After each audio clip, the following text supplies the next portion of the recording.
¿Alguna vez escuchaste hablar de la plusvalía? ¿Del concepto de trabajo social necesario? ¿O, por qué no, el fetichismo de la mercancía? ¿Alguna vez lo escuchaste? ¿Sabes cuál es la explicación? ¿Qué significa? Bueno, ahora vamos a hablar un poco de eso. Bienvenidos a Lo demás no importa nada.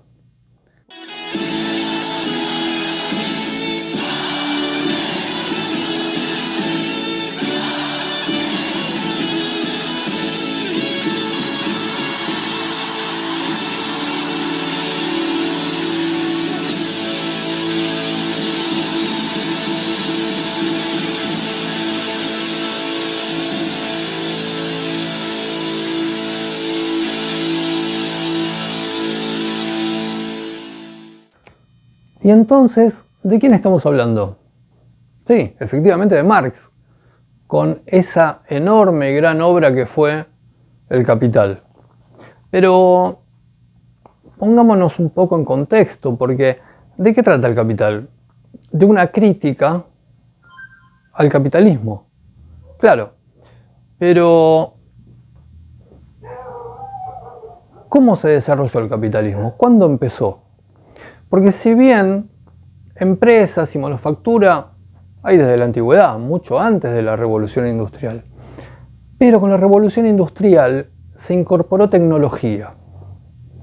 Estamos hablando de fines de 1700, siglo XVIII, y en el siglo XIX se empezó a profundizar el desarrollo. ¿Y cómo sucedió? Porque se empezaron a instalar empresas y necesitaban mano de obra. ¿Y qué es lo que se dice comúnmente? Bueno, hubo grandes migraciones del campo, mano de obra a las ciudades, para poder satisfacer esa necesidad del empresario, los que tenían el capital, para tener gente, mano de obra, obreros. Es el proletariado, como lo llama Marx. Y si lo pensamos un poco, seguramente viste alguna película de fábricas del año 1800, o algo escuchaste, un video, te lo contaron. ¿Cómo se trabajaba? ¿Cómo era la vida de un trabajador en esa época? Bueno, mira, nosotros algo hablamos ya en los episodios anteriores, y uno de ellos que podemos traer es lo que pasó en los talleres Bacena. Y era mundial, no solo acá, ¿no? Por supuesto. Pero trabajaban de la siguiente manera, mirá. Las condiciones de trabajo, primero que era insalubre, porque no tenían ventilación, trabajaban hacinados, no tenían protectores de ningún tipo. Supongamos, por ejemplo, las empresas de hilados no usaban barbijo, no tenían protecciones por si se golpeaban. Trabajaban turnos de 12 hasta 16 horas y era lo normal. Pero eso no era todo, también trabajaban hombres y mujeres en las mismas condiciones, claro que sí, pero a su vez había trabajo infantil. Y el trabajo infantil no escapaba a esto, no escapaba a largas y extensas horas de labor. Por lo cual imagínate cuál era la infancia de los niños, ¿no? Pero a eso lo que le tenemos que sumar es el salario miserable que cobraban. Y Marx empieza a estudiar toda esta cuestión relativa al desarrollo del capitalismo. Si bien Marx era un filósofo, un pensador, una persona extremadamente culta y con una cabeza inmensa desde ya, estudió economía, tuvo sus inicios en Alemania estudiando Derecho y empieza a profundizar y a ver qué pasaba. Entonces estuvo leyendo a los precursores y a lo que podríamos llamar como el padre del liberalismo, que se conoce así, por supuesto, a Adam Smith, a David Ricardo, y las estudia en profundidad esas obras. ¿Para qué? Para poder buscarle la crítica. Porque él estaba en contra del capitalismo como se venía desarrollando. Tengamos en cuenta que el libro de Adam Smith de 1776, cuando escribe La riqueza de las naciones. La obra de Marx, el primer capítulo del Capital, se publica en 1867, unos 90 años después. Entonces Marx estudió toda esa literatura, ese desarrollo económico en los libros. Marx siempre estuvo acompañado de su colega y gran amigo Engels, que inclusive hasta financió su vida en cierta manera, porque Engels era hijo de un empresario británico, por lo cual tenía mucha fortuna, y Marx había crecido también en una clase media acomodada, su padre era abogado. ¿Y por qué aclaró esto? Porque no es que escribieron El Capital desde la pobreza, como se dice, no, bueno, pero es comunista, es por pobreza. No, era gente culta, gente que había tenido un buen pasar, pero empezaron a desarrollar, empezaron a observar. ¿Y qué pasaba con todo esto? Ellos dos, a pesar de la observación y de la lectura, se basaron también en el pensamiento hegeliano, también en ciertos escritores británicos que también tenían su misma corriente ideológica. Pero esta crítica al capitalismo también observa las contradicciones internas que tenía el capitalismo. Porque si bien era el sistema económico dominante en esa época, Marx decía que no era el capitalismo solo un modo de producción. No era el modo de producción capitalista solamente. Lo que decía que era una estructura social, que el capitalismo te llevaba a una estructura social y a una lucha de clases. ¿Por qué? Porque estaba basada en la explotación del proletariado. Entonces, claro, hay un cierto choque de intereses. Pero a su vez, lo que surge, que empiezan a ver una gran acumulación de riqueza y un gran empobrecimiento de la clase trabajadora. También piensa cómo se llega a la crisis en los capitalismos, porque el sistema capitalista tiene desarrollo, producción, se intensifica hasta que llega a un tope. Y cuando hay un tope, entra en recesión. Y ha pasado varias veces en nuestra historia, en la historia del capitalismo. Podemos recordar la crisis, el crack del 30, que sucedió en 1929. También podemos ver bastante más cercano, el 2008, con la crisis, o el tequila, que se llamó el tequila. Fue una crisis económica también mundial. Entonces, lo que hace Marx es recorrer y evaluar cómo se desarrolla el capitalismo. Y el primer capítulo del Capital, lo que podemos decir es, que ya me estoy olvidando, mira, el Capital son 3 tomos.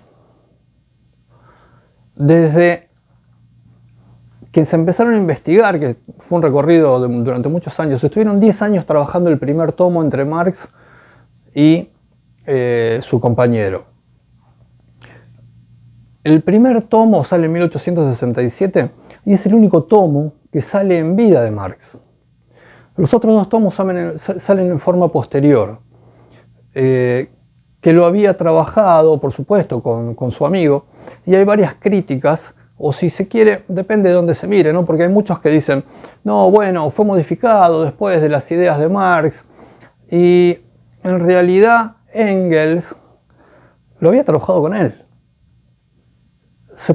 Otros dicen que aclaró ciertos conceptos, pero básicamente el trabajo era el mismo, lo venían trabajando juntos, los dos tenían las mismas ideas, los dos pensaban igual, así que siguió con el mismo enfoque. Pero en el capítulo 1 de El Capital lo que habla es de la mercancía. Habla de la mercancía, la plusvalía, como ya lo dije en el inicio.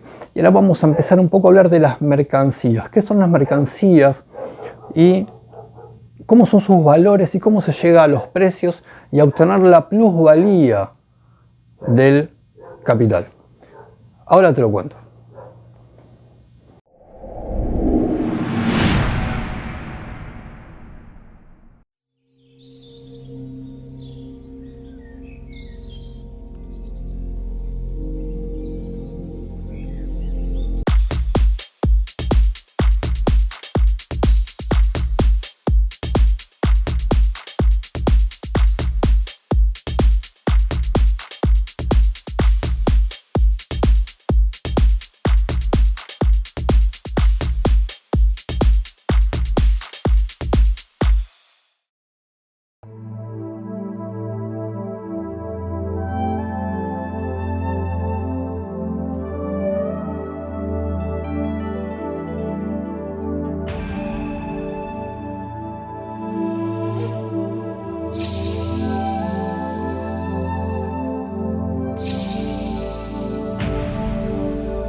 En la comarca serrana, un nuevo programa asoma. Toma tu celular en forma horizontal y graba un video, contándonos lo que quieras. Promociona tu emprendimiento, manda un saludo de cumpleaños, de amor o por compromiso, o simplemente expone tus ideas para cambiar el mundo. Decí lo que quieras.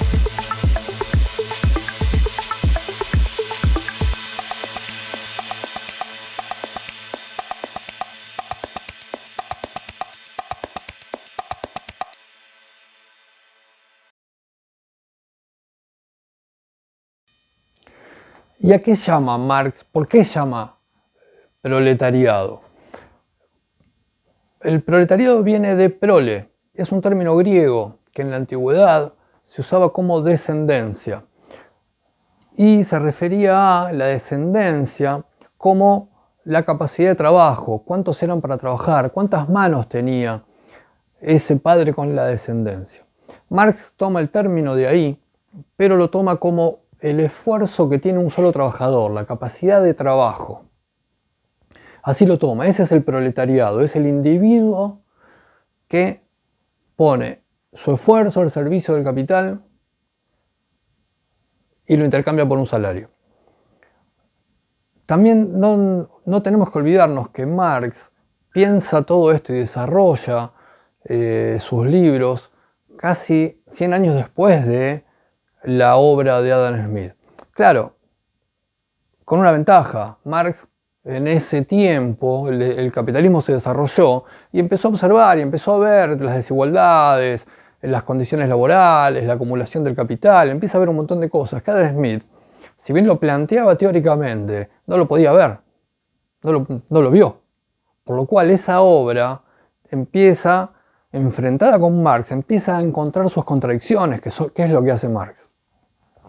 Si hoy en día pudiésemos ver, por ejemplo, lo que es el libro de Adam Smith, La riqueza de las naciones, ese liberalismo clásico, y vemos lo que pasa en la actualidad, Hay bastante diferencia también, pero ya lo vamos a ver más adelante eso. En otro episodio vamos a hablar sobre eso.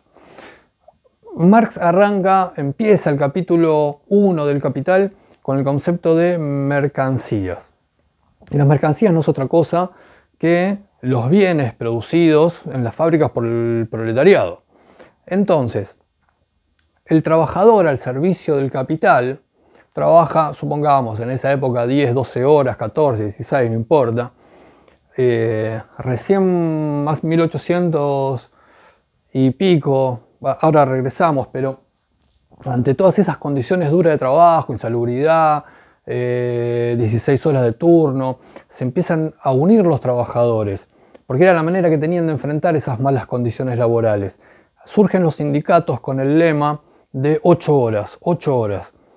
¿Y qué eran 8 horas? Lo pensaban así, 8 horas para el trabajo, 8 horas para dormir y 8 horas para el descanso, para la vida. Entonces, los sindicatos, que bien le han hecho a la sociedad, por lo menos al proletario, al trabajador, surgen como un enfrentamiento ante los abusos. Por eso hay que ver bien cuando nos dicen, no, el sindicalismo. Sí, el sindicalismo sí, porque el sindicalismo surge a raíz de eso. Ahora, volviendo a la mercancía. La mercancía son las cosas, es lo que produce el trabajador, empleado en una empresa, en una fábrica, al servicio del capital. Entonces, supongamos unas 8 horas laborales, el trabajador que producía esta remera que estábamos viendo, que la podemos mostrar así, esta remera, y en su turno hace 10 remeras. Pero claro, ¿cuánto le pagan al trabajador por las 10 remeras? Y el concepto que introduce Marx del trabajo social necesario. ¿Cuánto le pagan al trabajador? ¿Cuánto le pagaba al trabajador en esa época por hacer las 10 remeras? Bueno, mira cómo lo resolvía el capital. Al trabajador se le pagaba la cantidad de dinero para que pueda subsistir. ¿Vos me decís, para que pueda subsistir? Sí, claro, para que pueda subsistir. Pero ahora, ¿qué era su subsistencia? La idea era que el trabajador pueda volver al otro día. Entonces, ¿cuál era el monto? Tenía que poder generarse un lugar para vivir, poder pagar un alquiler, poder vestirse, poder comer. Y algo que también es más importante, si se quiere. Tenía que tener hijos y tenía que mantener a los hijos. ¿Pero por qué? ¿Porque eran buenos? No, porque el hijo es el proletario del mañana. Lo que tenían que generar era que ese trabajador pueda volver el día siguiente a trabajar, porque es necesario para la producción. Y el hijo el día de mañana también tenía que ingresar a la fábrica a trabajar, que en esa época, como ya vimos, ingresaban desde muy chiquitos y era un abuso del trabajo infantil. Pero también hay un dilema acá, porque y esta es una de las crisis que le plantea Marx al capitalismo. El trabajador, cuando cobra su salario, consume.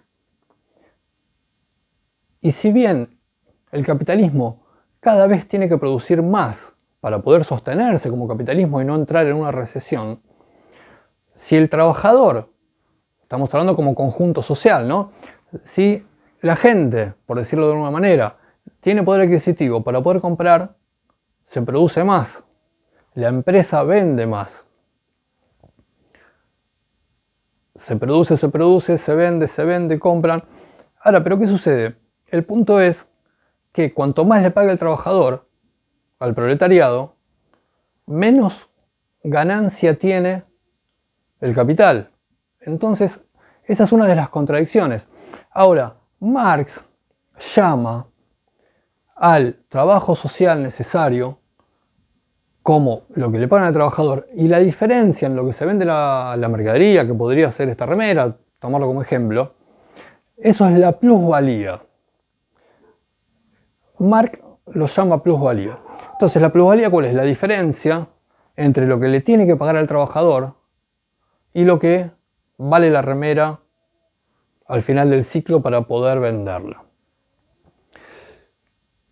Lo que también nos encontramos, que es una de las cuestiones que plantea Marx, que es el fetichismo de la mercancía, el fetichismo del capital. Voy a decir, el fetichismo, sí, el fetichismo del capital. Mira, lo podemos plantear de esta manera. Tenemos una remera, seguimos con el mismo ejemplo, mirá, dice una remera de Argentina, ¿sí?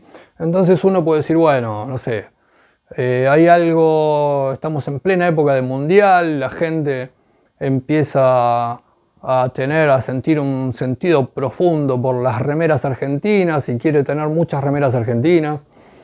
Y claro, se empiezan a vender remeras por todos lados. Y la gente lo único que busca es la remera.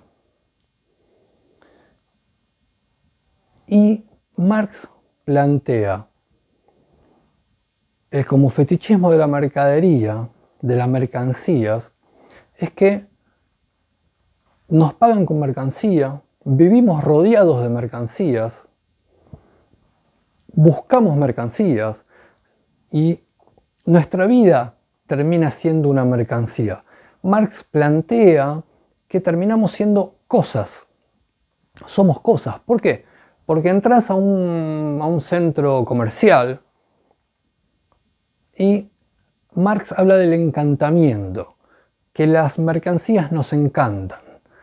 Claro, lo único que hacemos es cobramos nuestro salario, compramos cosas, nos rodean cosas, siempre estamos llenos de mercancías por todos lados. Eso es el fetichismo de la mercancía. Y podemos ir un paso más allá, a su vez, porque ¿cómo se produjo esta remera? Uno va a algún comercio, la compra, sale con su remera de Argentina, va a la cancha, va al partido, pero ¿qué hay atrás de esa remera? El encantamiento de la mercancía no nos permite ver lo que hay detrás.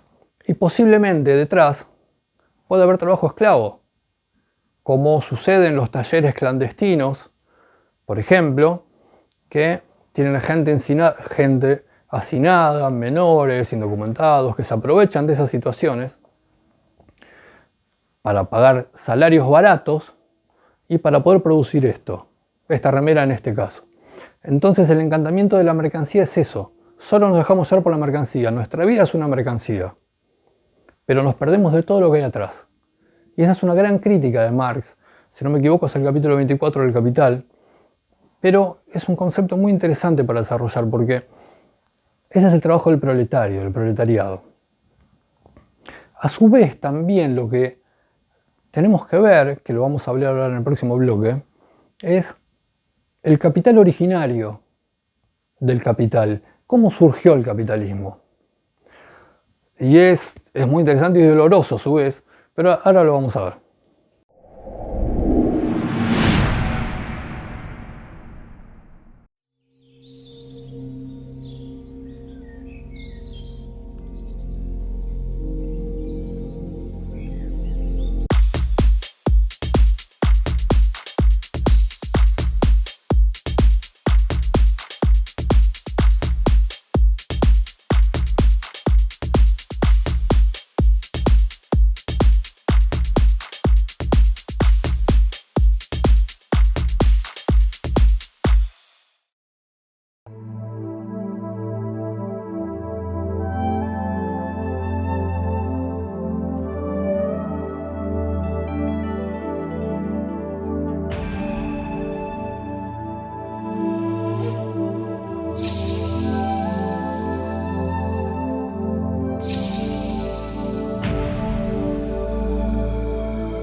En la comarca serrana, un nuevo programa asoma.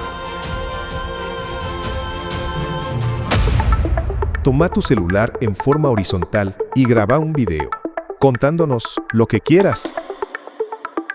Promociona tu emprendimiento, manda un saludo de cumpleaños, de amor o por compromiso, o simplemente expone tus ideas para cambiar el mundo.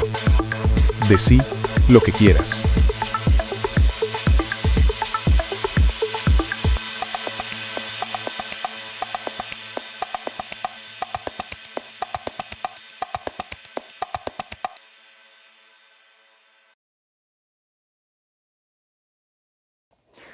Bueno, ¿y qué hay detrás de esas mercancías, de esa producción? ¿Cómo se originó el capital?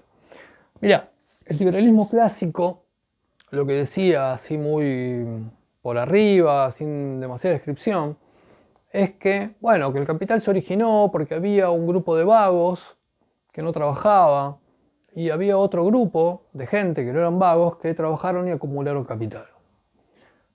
Es algo demasiado sencillo, supongamos, ¿no?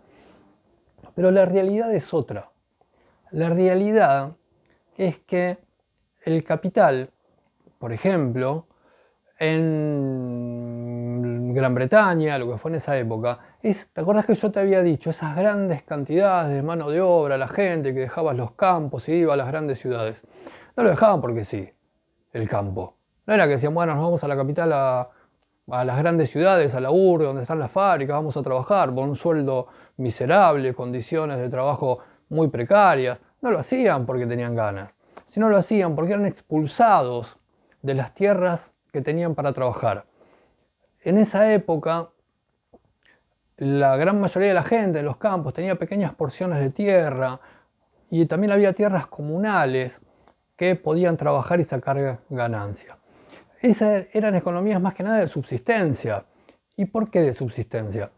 Porque su tierra les daba el sustento, cultivaban, tenían animales, le podían comer, también trabajaban ciertos materiales para poder confeccionarse la ropa y comerciaban, por supuesto, entre ellos, qué es lo que no tenían, podían intercambiar con otro que producía otra cosa, que cultivaba otra cosa. Pero hubo varias leyes en Gran Bretaña, para poner un caso, ahora vamos a ver otro, que despojaron a toda esa gente de las tierras. Se quedaron sin lugar para poder trabajar y para poder comer y para poder vivir. Entonces fueron expulsados y tuvieron que sí o sí ir rumbo a las ciudades grandes donde se estaban instalando las fábricas. Y hay un concepto que se usa mucho en el capitalismo que dicen, bueno, el trabajador en ese momento, ¿no? El trabajador era libre y esa libertad le daba la posibilidad de ir a buscar trabajo. ¿Te suenan esos términos? La libertad para ir a buscar trabajo. Claro, pero ¿qué opción tenía? Si inclusive en esa época había leyes que, por ser vago, como decían ellos, si no trabajas en una fábrica con un salario miserable, te metían preso. Inclusive se ha llegado a colgar gente por no trabajar. Entonces, ¿era libre realmente para poder ir a buscar trabajo? No, tenía que buscar trabajo, terminaba preso o tenía que comer inclusive. Pero, a su vez, hay otra cuestión. ¿De dónde surgieron los grandes capitales? Bueno, Marx dice que el capitalismo se formó, y lo dice como lleno de lodo y sangre. Así llegó el capitalismo, lleno de lodo y sangre. ¿Por qué? Por las colonias. Porque en esa época Inglaterra, España, muchos países de Europa, Bélgica, tenían colonias en la periferia. ¿Y qué hacían? Explotaban los recursos naturales. Nosotros lo hemos hablado en nuestro programa, en los capítulos anteriores, como el Reino de España nos robaba oro, plata, o lo que era la caza indiscriminada, y lo digo de esta manera, por supuesto, la caza indiscriminada de las personas en África, que las hacían esclavos y las usaban como mano de obra gratis, que si en las fábricas se trabajaba en forma precaria, imagínense lo que sería el trabajo esclavo, ¿no? Entonces así surgió los grandes capitales. ¿Por qué? Porque esos esclavos generaban capital, generaban riqueza, los hacían cultivar los campos, los hacían trabajar, por supuesto que no les pagaban nada, solo les daban de comer.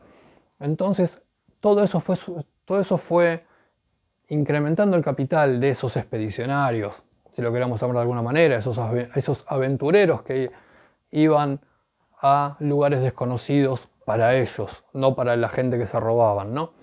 Pero a su vez, fíjate, hablamos del oro y de la plata que saquearon de Sudamérica, ¿no?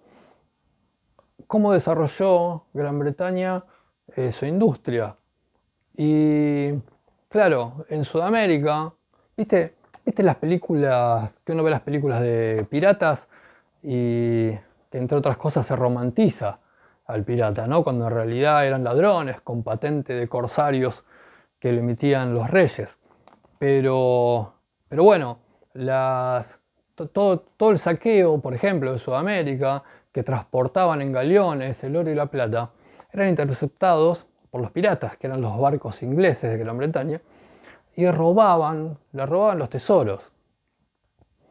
Pero con la particularidad de que Inglaterra usaba esos tesoros para poder desarrollar su industria, esa industria incipiente, naciente, la usó para desarrollar. España no. España no tuvo esa viveza, si se quiere, o esa visión, que todo el dinero que llegaba, que no le robaban, los piratas ingleses no lo usó para el desarrollo de esa industria. Por eso Inglaterra es, en esa época, hoy no, pero en esa época era el gran país industrializado. Bien, ahora, ese capital lleno de lodo y sangre, hacia arriba, y se empiezan a establecer más fábricas para poder producir más. Y hace un rato estábamos hablando de la plusvalía. ¿Y qué pasaba con la tecnología? Mira, en esa época uno podría decir, bueno, el trabajo social necesario, le pagaban un salario justo y necesario para el proletariado, para que pueda volver a trabajar, y el resto de esa producción, de lo que producía, era la ganancia que se quedaba el capitalista. Pero con la tecnología se empezaron a introducir máquinas, hubo más automatización, porque antes no era, antes de la automatización y los progresos tecnológicos no era que no se producía. No, se producía, pero en forma manual, más artesanos, eran talleres más chicos. Este era el punto, era un método distinto de producción. Con las máquinas se empezó a producir más. ¿Y qué pasa? Que lo podemos ver hoy en día. Si el trabajador en esa época construía un par de zapatos y le llevaba, no sé, por poner un ejemplo, 5 horas, hoy en día con la maquinaria, capaz que te produce 20 pares de zapatos en el mismo tiempo. ¿Y quién se queda con esa ganancia? El capital. ¿Y por qué? Porque sí, porque las condiciones del proletario no varían. Cumple con las mismas 8 horas de trabajo, supongamos, y le pagan el mismo salario por las mismas 8 horas de trabajo. Ahora, si produce un par de zapatos, introducen una tecnología nueva, 5 pares de zapatos, sigue cobrando lo mismo por un par de zapatos, que es el trabajo social necesario, que nos remitimos a eso siempre, porque ese es el punto, es lo necesario para que el proletario pueda vivir. Y si hay más producción, si hay más tecnología y producen 100 pares de zapatos, ocurre lo mismo. La ganancia es para el capital, no es para el proletariado. ¿Viste cómo te dicen? No, bueno, pero la teoría del esfuerzo, si trabajás, si te esforzás, sí, está bien, claro, hay que trabajar, hay que desarrollarse, no estamos diciendo eso, no lo estamos cuestionando. El tema es cuánto es el salario que recibe el trabajador, el proletario, por ese trabajo social necesario. Porque la ganancia del capital cada vez es mayor. ¿Cómo hace un trabajador, por ejemplo, para poder comprarse una Ferrari? Es imposible. Cuando te dicen, no, todos podemos ser ricos. ¿Sí? ¿En serio? ¿Es verdad? Pero ¿cuántos años tardaría un trabajador para poder comprarse una Ferrari? Si hacemos la cuenta, puede tardar, 600 años sin gastar en comida, sin gastar en vestirse. Entonces, esa es la plusvalía y es el desmedido concepto ese de el trabajo social necesario, que muy bien lo decía Marx, necesitan vivir, pero ¿la tecnología trajo bienestar al proletario o solamente maximizó la ganancia para el capital? A las claras está que maximiza ganancias, pero el proletario sigue siendo lo mismo. Sigue teniendo hoy en día un trabajo, el concepto ese, ¿no? El trabajo social necesario para poder vivir y poder volver a trabajar el otro día. Eso es el concepto. Pero bueno, ahora volvemos y seguimos.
En la comarca serrana, un nuevo programa asoma. Toma tu celular en forma horizontal y graba un video, contándonos lo que quieras. Promociona tu emprendimiento, manda un saludo de cumpleaños, de amor o por compromiso, o simplemente expone tus ideas para cambiar el mundo. Decí lo que quieras.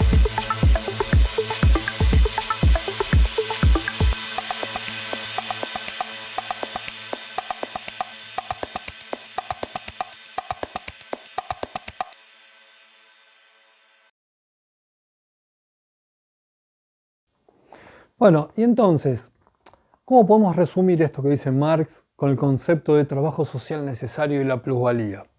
¿Cómo se combinan? Mirá, para ponerlo de una manera ejemplificativa, el proletario no puede comprar lo que produce. Esa es la crítica que le hace Marx al capitalismo. Porque supongamos un trabajador que trabaja en una fábrica de prendas y son prendas de alta costura. ¿El trabajador puede comprar lo que produce? No, claramente no. Vamos a otro ejemplo, el ejemplo de la Ferrari que estábamos hablando. Un trabajador, uno de los trabajadores de la fábrica de Ferrari gana aproximadamente entre 1.700 y 2.100 dólares mensuales. es el que la construye, es uno de los que participa en toda la cadena de producción. Una Ferrari sale 800.000, 900, $1.000.000 sale una Ferrari, depende del modelo. Bueno, hacé la cuenta vos mismo. ¿Cuánto tendría que trabajar? Y no estoy hablando ni de meses ni de años de la vida del trabajador. ¿Cuántos años son? Hacé la cuenta. ¿Cuánto tendría que trabajar el trabajador sin comer, sin vestirse, sin darle educación a sus hijos para poder acceder a ese bien que él mismo produce? Esa es la gran crítica. A su vez, pensémoslo de esta manera también. Mirá, Ford implementó la primera cadena de producción, lo que fue la cadena de ensamblaje. Eso fue en desmedro del trabajador. ¿Y en qué sentido? Por la especialización. Se produce al trabajador, se lo encasilla para poder producir más, por supuesto, en un trabajo que siempre es el mismo, repetitivo. Se bajan muchísimo los costos de producción. Y puse este ejemplo de los autos porque estábamos hablando de los Ferrari, ¿no? Se bajan muchísimo los costos de producción. La plusvalía cada vez es mayor, porque al trabajador le pagan lo mismo y cada vez produce más, con el detrimento del trabajador de que se especializa en un trabajo repetitivo y pierde el conocimiento más amplio, general, para poder producir otras cosas. Claro, bajamos los costos de producción de esa manera, el capitalista cada vez gana más, cada vez más capital, más capital, más capital, las grandes fortunas van creciendo, el capital cada vez es mayor y el proletariado siempre sigue igual, porque ni siquiera puede acceder a lo que él mismo produce. Mirá, me quiero ir con esto. Mirá una de las cosas que decía Marx. Un gran pensador, un filósofo increíble. Uno leyendo esta obra uno puede estar de acuerdo, no puede cuestionar, pero lo que no se puede negar es la gran cabeza y la visión y el pensamiento de Marx. Decía que la filosofía tenía que pensar el mundo para poder transformarlo. También decía, el hombre estaba sobre este mundo para rebelarse. Claro, eso es lo que podés pensar. Si pensás, ves un montón de cosas. ¿Y para rebelarse de qué? Para rebelarse de estas cosas. Para poder rebelarse de la opresión, de los abusos, para tener mejores condiciones, para poder tener más dignidad, por supuesto que sí. Cuando hablamos de los sindicatos, de alguna manera había que salir, el trabajador, el proletario, tenía que cambiar un poco, mucho, ¿no? Porque horas de trabajo excesivas, malas condiciones, ya lo dijimos, ¿no? Pero de alguna manera había que salir. Entonces, la filosofía sirve para eso, para poder pensar, para poder ver, para poder proyectar otras cosas. Y eso es una de las cosas interesantes que podemos ver, y sobre todo en esta gran obra de Marx se puede ver mucho más amplio. En los próximos episodios vamos a seguir hablando no solo de Marx, sino también del liberalismo clásico, y vamos a ir viendo cuáles son estas contraposiciones de ideas, inclusive mismo en el liberalismo clásico con el liberalismo actual, y cómo esa gran acumulación de capital, generado por esto que estuvimos hablando, ¿no?, termina en un capitalismo financiero. Marx tenía una fórmula que él decía que era MDM, era mercancía, dinero, mercancía. La mercancía, a través de, si era un bien de cambio, generabas dinero, podías comprar otra mercancía. Se acumuló tanto capital para poder comprar mercancía. Ya salimos de la época del trueque, donde uno intercambiaba una vaca por un chivo, por poner algún ejemplo. Se empezó a usar el dinero, pero el dinero, si bien sirvió como para equiparar, ¿por qué? Porque una gallina no valía lo mismo que una vaca, entonces que eran 4 gallinas por una vaca. Bueno, se empezó a poner un valor en dinero. Ese valor remitía en otras épocas, después del 70 ya el dinero, el papel moneda no tenía, ya no tenía respaldo en oro, pero remitía también al oro, a la plata en esa época. Pero esa gran acumulación de dinero como capital pasó a ser un fin en sí mismo. El dinero ya no era utilizado, como lo explica Marx, para poder comprar mercaderías o mercancía, perdón, como él lo decía. Y a su vez, con ese dinero, más mercancía. No, el dinero como moneda, pasó a ser un bien para acumular. Y ahí se genera el capitalismo financiero, que produce por supuesto mayor desigualdad. Y ahí Marx, que ya lo venía viviendo, mirá, estamos hablando del año 1867 cuando publicó el primer capítulo de la obra. Ya esa fórmula que era mercancía, dinero, mercancía, pasó a ser dinero, mercancía, dinero. Pasó a ser el dinero como bien de acumulación, como capital, ya no como producción. Era dinero, mercancía, para obtener más dinero. Mirá, estábamos hablando del fetichismo de las mercancías, el fetichismo del capital. Hablando de la plusvalía, el trabajo social necesario. Claro, uno podría decir, bueno, me compro una silla, una mesa, cuál es el valor, el costo de producción, el trabajo social necesario. Pero ¿cuál es el valor? ¿A qué vamos con el fetichismo? Que ya lo habíamos explicado, ¿no? En el capítulo, en el bloque anterior. Pero claro, ese fetichismo por la mercancía nos lleva a que el fin en sí mismo es esa misma mercancía a su vez. Porque si hablamos de una cartera de una marca extranjera que vale, no sé, cientos de miles de dólares, ¿la cartera lo vale o es solo el fetichismo por tener esa cartera? Somos mercancías, somos cosas, como decía Marx, y terminamos identificándonos con cosas. ¿Por qué? Porque queremos tener eso, que es un valor excesivamente exagerado en lo que es el valor en sí de ese material. Trabajo esclavo sigue habiendo, salarios miserables sigue habiendo, pero sin embargo, muchas veces puede suceder que esa cartera, cualquier cosa, una ropa, un saco, un pantalón de alta costura, de una marca muy refinada que está de moda, lo produce alguien que produce lo mismo que produce ropa común. Entonces, pero no, la sociedad busca en general ese sector, ese fetichismo, para poder tener eso y se termina transformando en un fin. Pero bueno, llegamos al final y espero que les haya gustado y nos vamos a encontrar en otro episodio.